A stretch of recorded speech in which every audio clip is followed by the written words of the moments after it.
connected to the Muskrats' so-called DOGE initiative used ChatGPT to help identify federal grants tied to DEI. And then over $100 million in funding just got cut.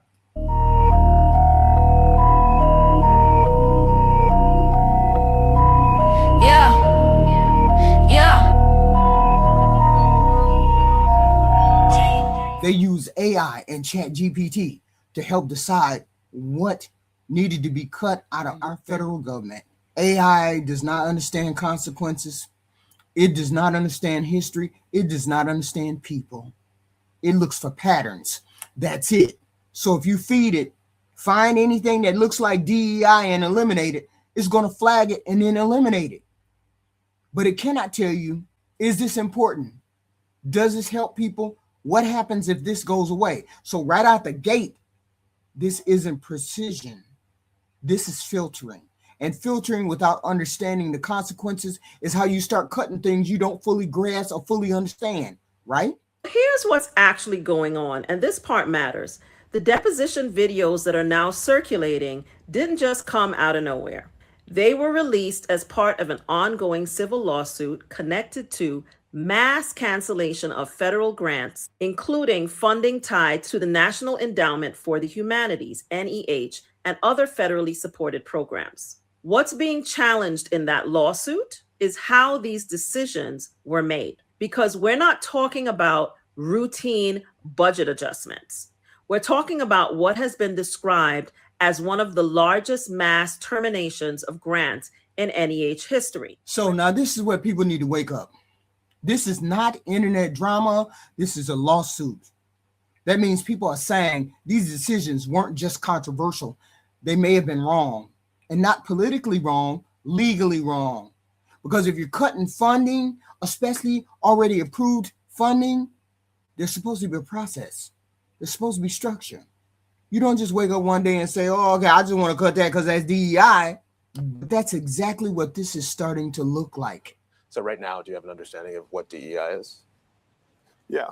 Okay. So what's your understanding as you sit here today in this deposition? Well, it was exactly what was written in the EO. And so anytime that we would look at a grant through the lens of complying with an executive order, we would just refer back to the EO and assess if this grant had relation to it. This is the moment right there. This is some goofy shit. Excuse my French.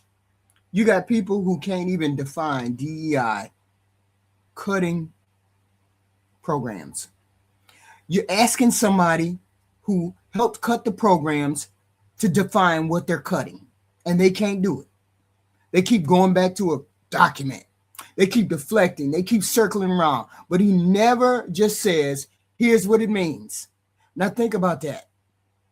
You're eliminating funding based on a category you cannot explain in your own words. That's not policy. That's not reform. That's labeling. And when something becomes a label, it can expand, it can stretch, it can start catching things it was never meant to catch. And now suddenly a documentary, a history program, an educational program, an educational grant, all fall in the same damn bucket. Not because they're the same, but because they were labeled the same. That should make people very uncomfortable about what DOGE was doing. See, here's the thing. Now, here's where everything is all off the rolls. When something wasn't clear with these people, they didn't bring in no experts. When they didn't understand what DEI was, they didn't understand what they were cutting. They didn't bring in no experts. They didn't care. They didn't pause the process. They didn't say, wait, we need more information. They said, we made a personal judgment call, so we don't care. Personal judgment. No experience, no background, not trained in grants, not trained in DEI. Just, I think this fits. Not trained in LGBTQT, none of that. That's not, this is not small. This is not somebody making a decision in somebody's personal life. This is federal funding. This is programs that affect real people. And the standard being used is opinion. That's not efficiency. That's not discipline. That's power without structure. And when power has no structure, it becomes unpredictable. And when it becomes unpredictable, people get hurt. So did they reduce the deficit? Each of those grants funded projects, real projects by real people, kind of working on scholarly works. Some of those funds were used to pay for housing and to generally, further their work. Now those funds are gone. Does that make you feel anything in particular? Objection. No. Okay. You don't regret that people have lost important income to No. to support their lives? Objection. No. I think it was more important to reduce the federal deficit from $2 trillion to close to zero. Did you reduce the federal deficit? No, we didn't. You did. No, I don't believe we did. Let that sink in. No, we did not reduce the federal deficit. But that was the whole point of DOGE, right? I mean, that was the whole point, right? All of this, the cuts, the decisions, the disruption was supposed to fix something, and it didn't. So now the question isn't what they said, it's actually what happened. Because what we just saw was decisions made without understanding, without full clarity, labels applied without clear definition, judgment calls made without experience, and real programs, real people feeling the impact of that. That's not efficiency. That's not reform. That's power being used without structure, like I said. And when that happens, it don't fix systems, it damages those systems. Now, I want to hear from you in the comment section. When you saw those clips, when those came out a couple weeks ago, what stood out the most to you? What stood out to me is these were fucking kids making lifelong, life-altering decisions with no clear directive except cut. We don't like DEI, let's cut everything related to DEI. We don't like LGBT, let's cut everything related to LGBT.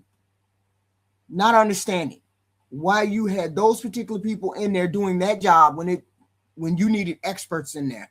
We needed an expert. And then on top of that, see, it would have been a different story if you would have cut programs and then reduced the deficit. Then we could have said, oh, okay, they reduced the deficit. They cut programs. Okay, we needed to cut those programs. But you didn't reduce nothing. You just made more of a mess. And I want to hear from the rest of y'all. What was DOGE for? No, DOGE was not for cutting waste, fraud, and abuse. It was searching through our government and putting things in place in order to monitor and extract funds and resources from our government without us knowing about it. That's what I believe happened. That's what I believe. Let's steal more money. Let's steal more money. We're going to cut this money and ain't nobody going to know that we cut it. It's just going to be something that's gone and people going to think, oh, we've been cutting fraud and abuse. Oh, yeah, we did. No, you didn't, because y'all just told us that you didn't. See? I knew DOGE was a scam the minute they said it. I want to know what y'all think in the comment section, please. And I'll see you in the next one.